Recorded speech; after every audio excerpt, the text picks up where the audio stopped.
Welcome back, everyone. Thank you for tuning in to another First and 15 Fantasy Football Podcast.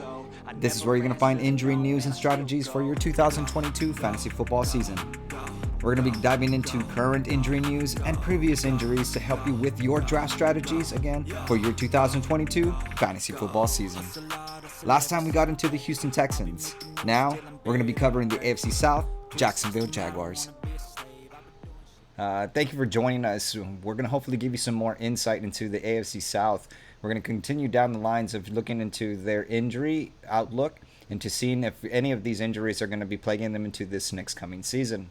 We're going to give you some insight into some strategies that you can find fitting for some of these key acquisitions that are happening within these teams and specifically with the Jacksonville Jaguars, and then to see if you can make some modifications as you start to draft for some of your redraft leagues, your best ball leagues, and some of your superflex leagues. Now that this training camp is in full force, you're going to have breaking news happening within the season itself and breaking news every single day that is going to start to affect your draft strategies. And ultimately, some of these key players' average draft positions, and then what you're going to be doing kind of on draft day during those key acquisition times.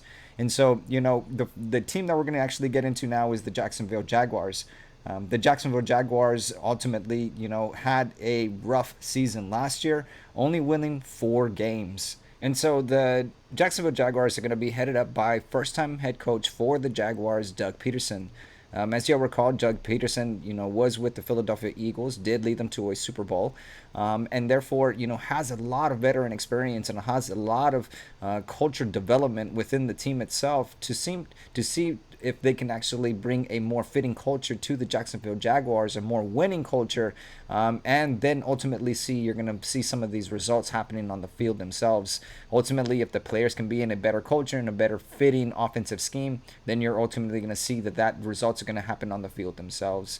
But Doug Peterson is going to bring over a rookie offensive coordinator in the NFL. He's had stints within the own Philadelphia Eagles camp itself while Doug Peterson was there, but this is going to be his first time being an offensive coordinator. Also, the Jaguars are bringing in over a lot of key players, trading away some, and then bringing in some key acquisitions themselves. But they did have an overall record of 4-13, which really stunk last year. So we're looking to see that they make a big effort to improve ultimately overall, especially since they're going to be regaining some of your key players like Travis Etienne in the mix, and then also James Robinson, see how he unfolds over the season to determine how the season is going to definitely progress. But without further ado, let's definitely get into Trevor Lawrence and the quarterbacks for the Jacksonville Jaguars. Trevor Lawrence was able to stay relatively healthy all last year, did not miss any games. He played in all 17 games. And so that is, ultimately we want to see from most of these significant players. He did add, 241 fantasy overall points. He did have 359 completions at 3,641 yards. He did have 17 interceptions. So that is, ultimately going to be seen as he progresses and as he advances in his development over the NFL, is we're going to see that hopefully those interception rates continues to lower and his accuracy and his decision making continues to improve itself. But he did add, 73 rushes at 334 yards. And so, he does add a little bit of dualistic threat. He's not ultimately a running quarterback, but will run when necessary. And so it was ultimately good to see that last year he was making some leaps and bounds when he was making decisions to run the ball. But right now in your redraft leagues, he's going 16th overall quarterback. And in some of your best ball leagues, he's going anywhere between your 14th and your 15th rounds. And in your super flex leagues, more specifically, he's going anywhere between your 4th and your 5th rounds. And so you're looking that he's kind of your back end, high end, high volume, frequency passer, as we're going to see if he's going to be able to have a higher floor now that he's going to have some more additional weapons. So they're going to be having, Christian Kirk come over. You're going to have Travis Etienne now fully healthy. You're going to have, some other wide receivers being traded over, and also Evan Engram, the tight end, and that is going to be adding to the arsenal of Trevor Lawrence with the addition of Doug Peterson and the offensive scheme of the first time offensive coordinator. We're going to see if that ultimately puts Trevor Lawrence in a way better scenario, in a more ideal position to put him in a place to succeed, and therefore maybe exceed his expectations and then deliver upon a more deliverable fantasy production this coming season. So we'll look for him to continue to make some leaps and bounds as the season progresses. But now with a fully healthy Travis Etienne, we're going to be seeing if Travis Etienne is now going to be able to support Trevor Lawrence in this offensive production. Travis Etienne, as you recall last year, did miss the entire season. He went down in the preseason of week 2 with a Lisfranc tear. It was reported that he actually had a ligament tear. So it takes several months to recover from that. More specifically, more delayed time than an actual fracture itself. But with the amount of time that he had last year to fully recuperate and recover, I believe that he's going to be fully anticipated to have a full, strong, healthy season this coming season. We did anticipate him to return within 4 to 6 months of that injury itself. He has already come on to media and stated that that injury in itself is already behind him, and he's looking forward for a 2022 fantasy football season. Right now, Travis Etienne is your 17th overall running back in your redraft leagues. Right now, in best ball leagues, he's going anywhere in between your third and your fourth leagues. He's definitely rising up in the ADP levels, just in lieu of training camp starting, and ultimately the buzz in and around that he's a fully healthy participant in this NFL season. And so when we're looking for Travis Etienne to, live up to the expectations of what he was coming out of college, very explosive, very versatile, very dynamic, and very balanced overall running back. And we're going to be seeing that, with the arsenal of the Jacksonville Jaguars, if he's just going to fit right in, and specifically now with Doug Peterson at the helm to allow him to fully develop into a running back for the NFL. And so we're looking for some good things to come out of Travis Etienne and the running backs of the Jacksonville Jaguars. Now, the other running back I want to get into is James Robinson. James Robinson, on the other hand, did not finish the season last year. He did have an Achilles tear, and it was done in December of last year. It was very unfortunate. He was having a fantastic season last year, a very productive season in itself. Or week 16, he did have an Achilles tear, and he did miss the rest of the season.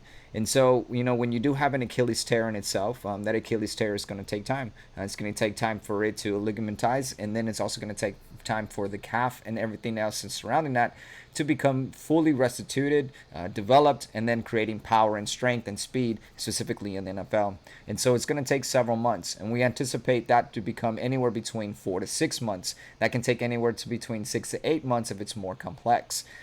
James Robinson is going to be, anticipating that he's going to be wrapping up his activity level here in August, and then they're going to continue to wrap up his activity level here in September. And that'll put him, about 8 to 9 months removed away from the injury itself. And so that's more in line with where the rehab protocols are for return to play for Achilles tendon repair. And so with James Robinson, he is going anywhere in your redraft leagues 40th overall as a running back. In your best ball leagues, he's going anywhere between your 13th and your 15th rounds right now. And so he's not really rising in your ADP levels. He's neither dropping. And so everybody's just kind of seeing where he's at. I'm trying to see where he's at in his training camp. Ultimately, I see him doing a lot of drills on the side. Not too much, team-oriented stuff. But it's a really good sign that he is doing things. He's already doing things dynamically. He's sprinting. He's accelerating, decelerating. He's already doing football-related activities. And so we're going to see over this month and the next month of September to see ultimately how they continue to drive up his activity level for this coming season. The next two I'd like to get into are your wide receivers for your Jacksonville Jaguars. There's a complete shakeup here at the Jacksonville wide receiver core group. They're going to be actually trading away DJ Shark. They're going to be also adding now Christian Kirk. They had Jamal Agnew, who had a significant injury last year, who missed rest of the season. They're going to be also adding Zay Jones. And then they're also going to be keeping the likes of Marvin Jones and also Laviska Christian Kirk coming over from the Cardinals is a huge, significant, I think, upgrade to this wide receiver core group. He does come over from the Cardinals. Right now, Christian Kirk in your redraft leagues is your 30th wide receiver overall. In best ball leagues, he's going anywhere between your 8th and your ninth rounds. And so he was able to stay relatively healthy last year. He played in all 17 games. And so he added for the Cardinals last year 77 receptions at 982 yards. He also added, one rush at 11 yards, but 5 reception TDs. And so that, amount of production is going to come right over to the Jacksonville Jaguars, or at least the capacity to do that amount of work coming over from the Jacksonville to the Jacksonville Jaguars. And so I think that's just going to increase and uptick this fantasy production for the Jags themselves. And we're going to see that Christian Kirk is going to then make everybody else around him better. If not only if that increases the double team on Christian Kirk and then opens up everybody else, then it's going to be very difficult for Christian Kirk to be only be guarded one-on-one. And so with Christian Kirk coming over, we're going to see if the likes of Marvin Jones in your redraft leagues is going 53 overall wide receiver, and in best ball leagues he's going anywhere between your 16th and your 18th rounds. Marvin Jones also added 73 receptions last year for 832 yards for the Jacksonville Jaguars. So right there, you already have two big-time superstars, on the Jags themselves, who are going to vow to act more offensive scheme and fantasy production for the Jags themselves, and hopefully for your players, the ones that you're picking on your teams. And so the other individual that did come on as a rookie last year but did have a significant injury was Jamal Agnew. Now, Jamal Agnew, did suffer a hip ligament tear. He did come out to say that he did not suffer a dislocated hip, which is a good sign. We often see that when a hip is dislocated, it takes several months to recuperate from that. And it's not even often guaranteed that you come back from an injury like that. A la Ryan Fitzpatrick and some of the other individuals with dislocated hips. But, when Jamal Agnew was healthy last year, he added 7 rush attempts at 111 yards. He had 24, receptions at 229 yards. And so, we expect him to return anywhere between July and August of this year. He's already in full camp. He's already come out and stated that this injury is behind him. It was, a grueling recovery time period, but he was able to get through it. And he is now on the training camp. And so there are no likes of PUP right now. And so we're going to see is how ultimately they're going to systematically, progressively bring him along into this wide receiver group now that you have the likes of Marvin Jones and Christian Kirk to lead this wide receiver group itself. Now, the last group I want to get into for the Jacksonville Jaguars are your tight ends. The both tight ends for your Jags did suffer some significant injuries last year. Dan Arnold last year did suffer a grade 2 MCL sprain in November of 2021. He did miss rest of the season.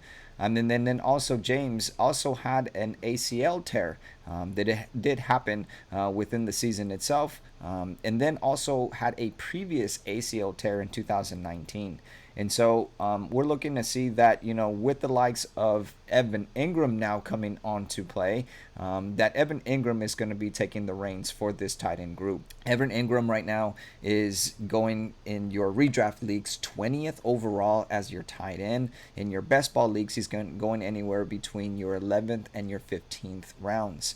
Evan Engram is coming over from your New York Giants. And so they did, acquire him in the offseason. He did come over at the Giants at 46 receptions at 408 yards with 3 reception TDs. He is still a little bit injury related, meaning that he does suffer some injuries throughout the season that have plagued him throughout his previous seasons as well. And he hasn't been able to stay relatively healthy the entire season in the last 3 seasons. And so we're going to see if, that he's going to be able to stay healthy and finish off the season so that he can continue to add to the arsenal for these Jacksonville Jaguars. And so I anticipate that Evan Engram steps up to the plate. Evan Engram becomes your number 1 tight end for your Jacksonville Jaguars, and Doug Peterson puts him in position to be more successful than he was more in the New York Giants group camp. But that's going to be doing it for your Jacksonville Jaguars. Hopefully that was insightful. Hopefully we got you some more information into kind of the injuries that were going to be plaguing them last year to see if they're ultimately going to be influencing them this year. We talked about some key acquisitions that are happening within the team, some new trades that are happening, fully healthy Travis Etienne, and then now getting the likes of Christian Kirk and their wide receiver group, and then their tight end Evan Engram. We're going to see if those key acquisitions are going to ultimately bring Doug Peterson's group to life and bring more fantasy production for your Jacksonville Jaguars. But that'll be doing it for your first and 15 fantasy football podcast. Make sure to tune in for more episodes to come. But thank you again for tuning in to another First and 15 Fantasy Football Podcast. This was your injury news and strategies for your 2022 fantasy football season. We're going to be covering more current injury news and previous injuries that may be affecting this coming season as we dive into the last team in your AFC South. This last time we got into the Jacksonville Jaguars. Next time we get into your Indianapolis Colts. We'll catch you next time.